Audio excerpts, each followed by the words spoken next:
প্রধান উপদেষ্টার বক্তব্যকে ইতিবাচক হিসেবেই দেখছেন এনসিপির নেতারা। এপ্রিলে নির্বাচনের সময় নিয়ে আপত্তি না থাকলেও ভোটের আগে লেভেল প্লেয়িং ফিল্ড নিশ্চিতের আহ্বান তাদের। তবে এর আগে জুলাই গণহত্যার দৃশ্যমান বিচার ও মৌলিক সংস্কার শেষ করার শর্ত দিয়েছেন দলটির নেতারা।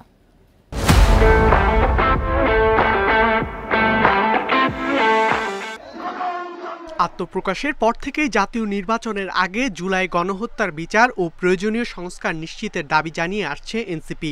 পালন করছেন। শুক্রবার সন্ধ্যায় জাতির উদ্দেশ্যে দেওয়া ভাষণে প্রধান উপদেষ্টা জানান ২০২৬ সালের এপ্রিলের প্রথমার্ধেই হতে যাচ্ছে জাতীয় নির্বাচন। এর আগে জুলাইয়ের মধ্যে ঘোষণা করা হবে জুলাই সনদ।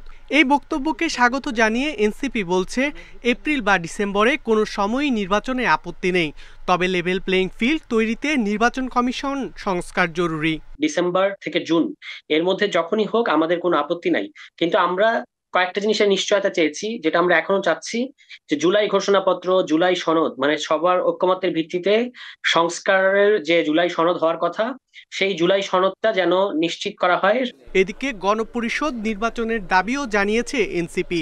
সরকার জাতীয় নির্বাচন ঘোষণা করছে, কিন্তু জাতীয় নাগরিক পার্টি মনে করে রাষ্ট্রের মৌলিক সংস্কার এবং এই সংস্কার স্থায়িত্বের জন্য একটি কাঠামোগত পরিবর্তনের জন্য আমাদের অবশ্যই গণপরিষদ নির্বাচন প্রয়োজন।